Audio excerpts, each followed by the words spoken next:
Hello, lucky people. We are very glad today that we are joined by my guru and my mentor, Senior Master Yap Boh Chu. So, welcome, Mr. Yap Boh Chu. Hi, thank you very much for inviting me for this interview, Carla. Yes, Thank you. Yeah. we're very happy that you're here today and spending your time with us. So, before we start on our questions, may I please ask about your journey? Because I know that you earlier was an IT background, and at some point in your life, you turned into a professional feng shui master. So, can you please tell us a little bit about your journey? Okay. Well, okay. You must understand one thing. My late father, Grandmaster Yap Cheng Hai, is also my feng shui master, and of course, being my father, I've been introduced to feng shui from a very early age. And it's like father and son. You just say things like, "Oh, look at this house." Why?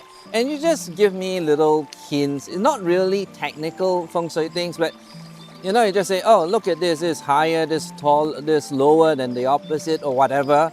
And it was started. I still remember this was, I think maybe I was 9, 10 years old, and I started to, already started to hear all this. So I was exposed to feng shui from an early age, but I never really had an interest in feng shui until late 1990s and thereabouts. So then only I started to get a little bit more involved in feng shui, learning it more deeply. And around 2000, I became a professional feng shui consultant. And of course, in 2003, my late father and I, we started the Yap Cheng Hai Academy to teach authentic traditional feng shui to the world. So, how did I get involved in feng shui professionally? I think a lot of people is surprised because I come from accounting and IT background. Both are very, clear cut, very straightforward, very logical. But the thing is, a lot of people don't realize is feng shui is very logical.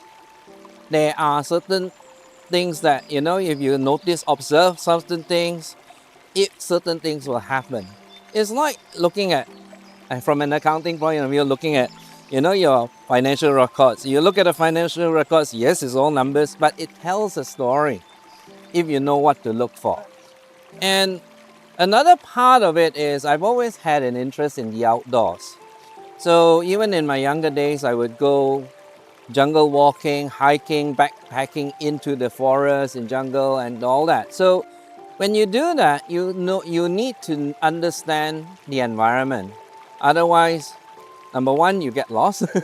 Number two, you don't want to go up the hill straight away. You want to go in a roundabout way. Is easier. So you start to understand terrain. And then of course, when you're backpacking, you're living in the forest, you need to look for water. Then you need to understand where are the sources of water. So from the mountains to the streams, the rivers, you get a feel for it. So for me to transition from IT accounting into feng shui was actually not that difficult because I already had the background in understanding terrain and environment.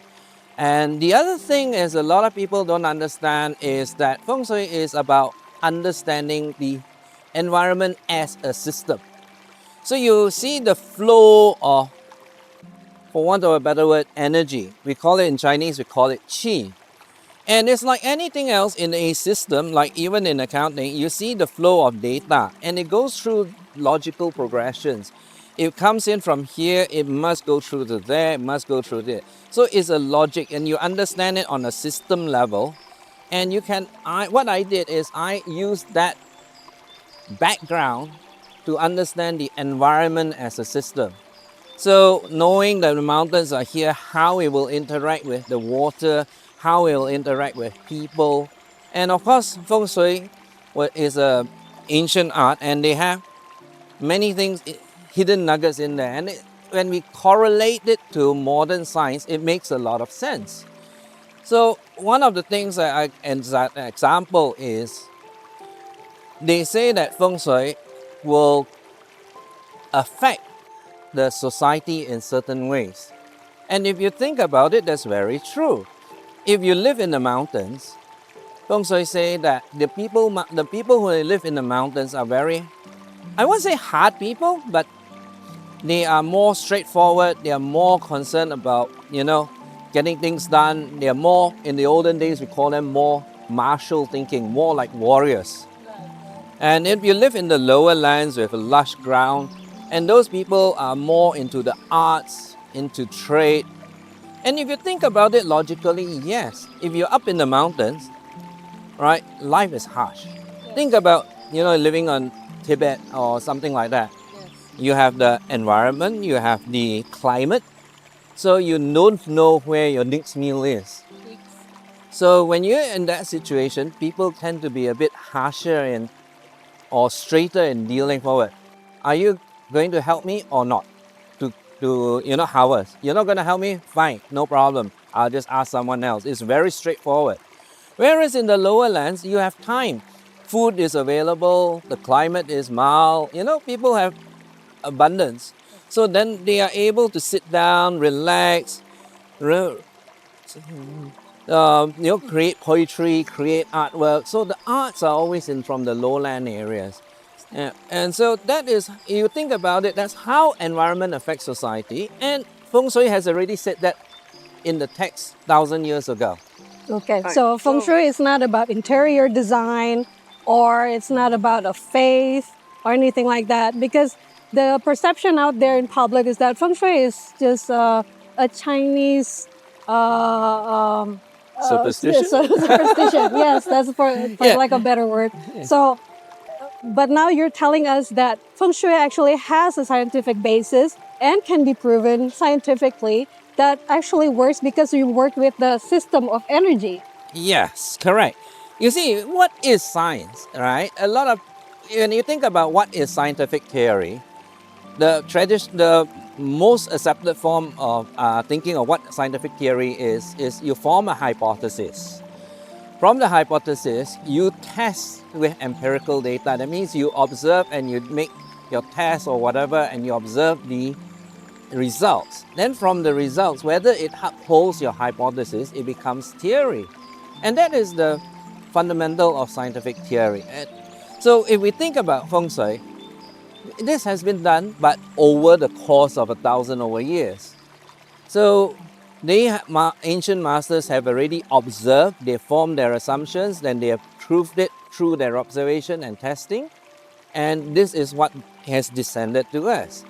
Of course, what we don't have is the data that they were using. In those days, they didn't keep that sort of data. And I can understand why. I mean, nowadays, keeping data is easy. In those days, you had to write it all out, 10,000 records, nowhere to store them. Yeah. But Feng Shui is about dealing with the environmental energy. It's not about its superstition.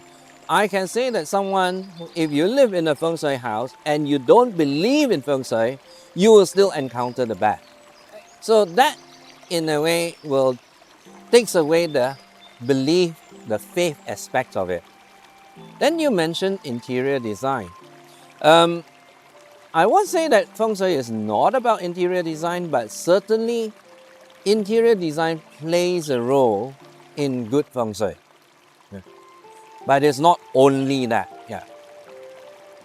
So, okay, so you already covered a little bit about what is Feng Shui. So, can you please explain to us why Feng Shui is actually